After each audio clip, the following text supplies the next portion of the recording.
Set the hop a little. I like to start off a little warmer.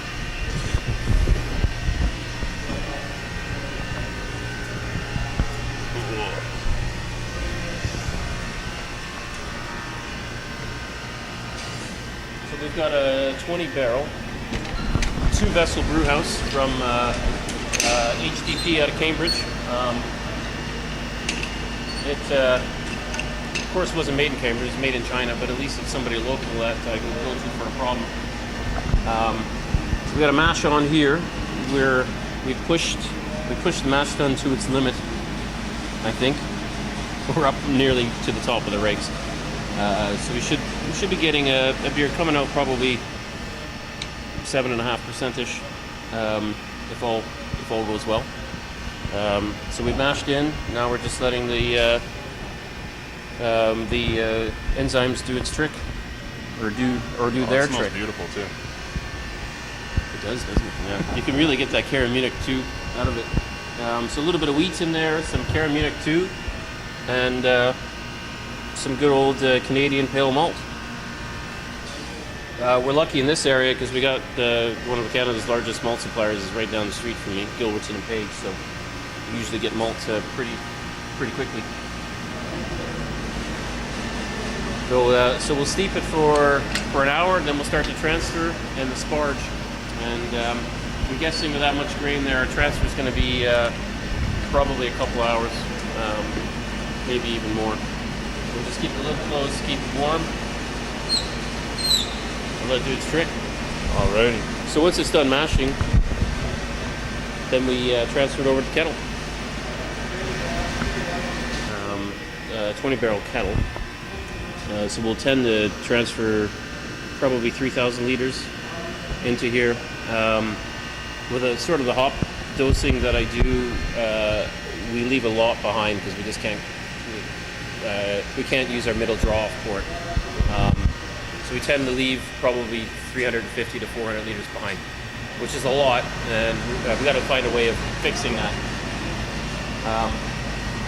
But the one thing about this brew house that I had added onto it is there's no stack that's venting. So I've got a vapor condensing stack. So steam goes through here, and I've got a cold water coil in the middle, and I condense that steam and I recoup all that energy as hot water back to the hot liquor tank. So I can get about 400 to 500 liters of water at 97 degrees for nothing. Nice. And that's our cleaning water. So all said, once we transfer everything out, we're probably recouping about 85% of the energy we're putting in to the kettle to heat it. So there's a nice little green additive too. Well, it is, and I don't, I'm not a tree hugging kind of guy, but it saves money, and then if it saves me money, then it saves energy, and it's good that way. But we got to be careful because sometimes we can heat up the hot liquor tank so much with the hot water that we're condensing the steam with. Now somebody had the bright idea of making a clone out of the hop condensate that we're using, and it's possible. Maybe a hop head aftershave, provided you don't have a skin allergy to the hops. You might, but yeah, that's it in a nutshell. So once the boil's done, we transfer it out through the heat exchanger. So the trick is to get the kettle contents from 98 degrees Celsius down to about 20 degrees Celsius to pitch the yeast as quickly as possible. So we use the heat exchanger. So we're pumping cold city water through, warming that up, and using that to strip the heat out of the kettle. And again, we recoup that hot water back in the hot liquor tank, ready for the next brew day. So it's pretty energy efficient. Now, one thing I've got on this brew house that not a lot of other people do is a hop back. So we can add whole leaf hops to that, and as we're running the beer out through the heat exchanger, we can put it through the hop back and extract even more hop flavors from whole leaf hops. And then the next step downstream of that is we chill it. So we're basically extracting those hop flavors and then locking them in by chilling them. To be honest, we've never used it because I don't have any whole leaf hops. If anybody's got whole leaf hops, I'll take them. So hopefully we'll get to them shortly. Awesome. Yeah, it's one of those things like shit. I only ordered pellets, damn it. But next year we'll get a large quantity of whole leaf hops. Well, speaking of hops, I should show you my hop stock. Oh. Here's my wall of hops. We've got Cluster, Chinook, Mount Hood, Galaxy, Ella, some Challenger over in the corner, some Cascade.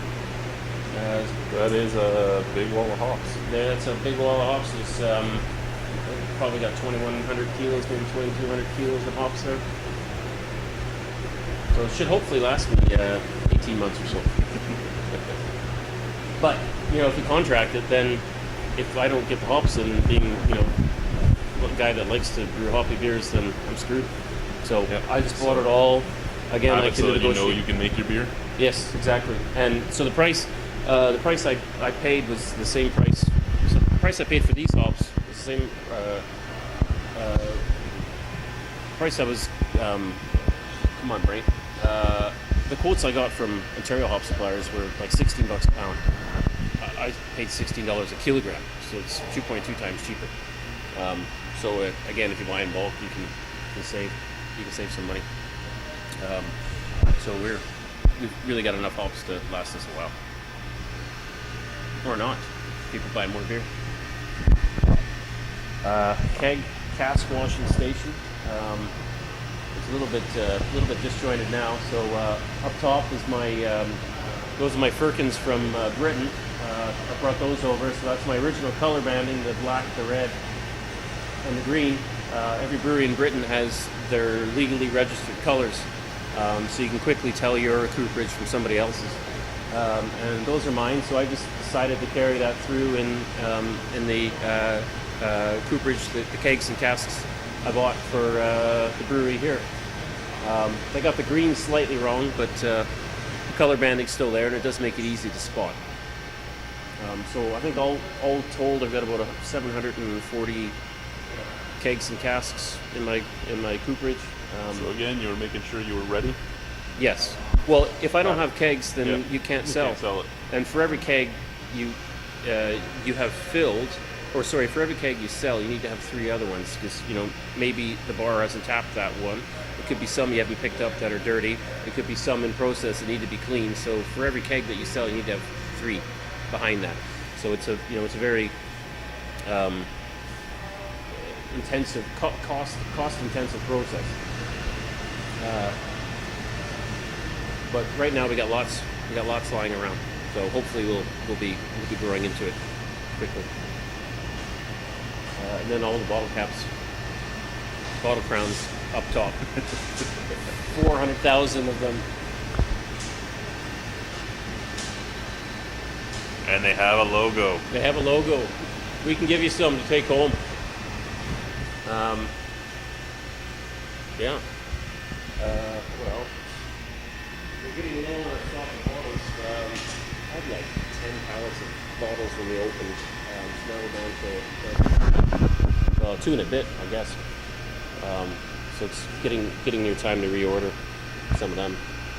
Well, it's always a good sign when you're selling them. Yeah, product is shifting, which is good. I've got a lot of capacity, so I'm not. Actually, we did sell out a fling a couple weeks ago, which was slightly unexpected, but it's a good thing to have. It's good, that's a good problem to have. So after we brew, we tend to send the wort to the furthest tank along, pitch the yeast, and it's usually 5 to 7 days or so, and then we start transferring it back for aging. They get it closer to this end where our packaging is, where a keg filling is. It's just shorter hose lengths to have to run the beer through, so it doesn't warm up as much. But right behind you now is our filler from, again, HDP. Right now it's only running on 3 heads, so it's not quite a 4-head filler, but we can still pump through about 175 bottles an hour, which is all right. That's better than the single or doubles a lot of people have. It is. Right now it's a triple. Should be a quadruple, but one of the heads gets a little bit finicky. But it'll fill and crown at the same time, so it does make it a little bit easier. But it is still a labor bottleneck. One of those fancy automatic bottlers. Oh, I love it. But that's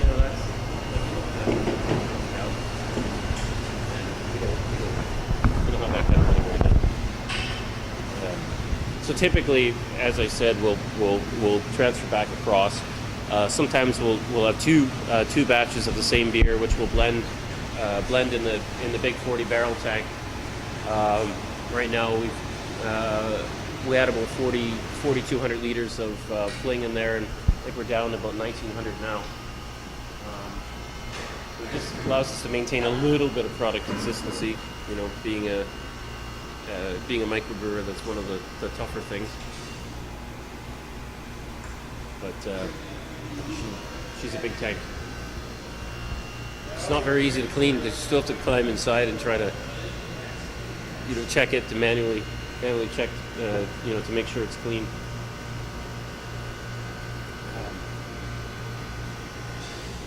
Yeah. Beer clock. Come on.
Ideally, I'd like them to be disposable. You chuck them into the fire in a fit of melancholy.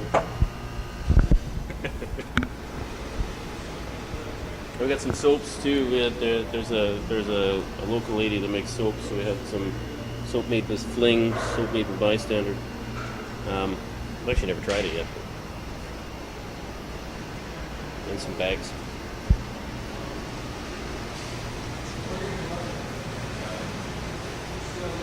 I love those growlers. Yeah, they're pretty cool, aren't they? They're bloody heavy. But they I just like swing tops. It's just like the old home brewing days. Swing tops are the way to go.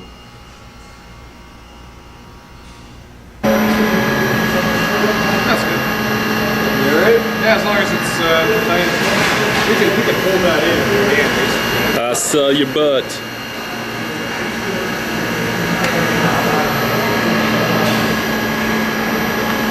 As long as it's open, we're still use that vent, right? So the water's coming in from somewhere down there. So that filter is good. It'll help with the CO2 too.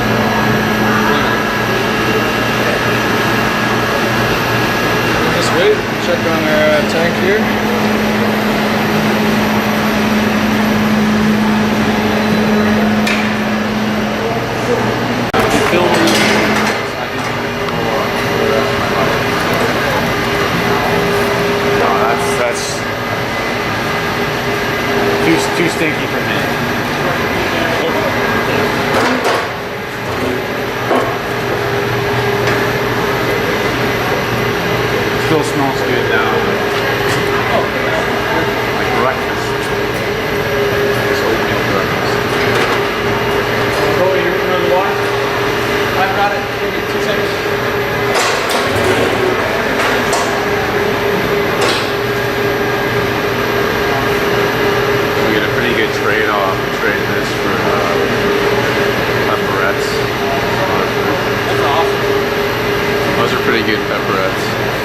smell too, isn't it? For I now. like the smell. So it's really the only extravagant thing I got on the brew house was a plow system that gets all the spent grain out, and it gets about 99% of it out. It's fantastic. That's unreal. It works so well. Kyle might be right. About the overflow? Yeah, but What's Kyle right about? not much, but maybe on this one. What do you think? So it's gonna overflow, which it might. But I didn't want to bring the other one in because it's just so many flies. So it smells worse than every other one. It's been sitting there for a couple weeks. You can have it piled up. When we open the tap and let it drain, it'll collapse down a little bit. This, like on the bottom of this, it's just a liquid. We sparged for a long time.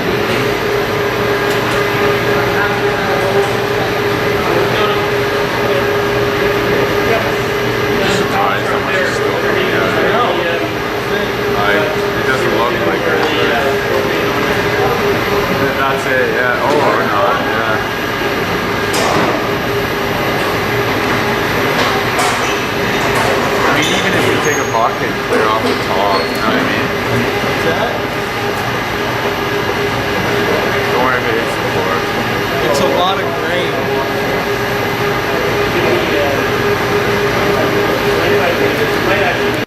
Alright, If any of you ever thought about getting him to clean the side of your house, don't do it. Some of my skills need refining. What am I doing? I'm holding a door closed. And doing a damn good job of it. I'm just down here trolling his pressure washing skills. Is there an actual art to this whole power wash? I feel like I'm just blowing it around everywhere.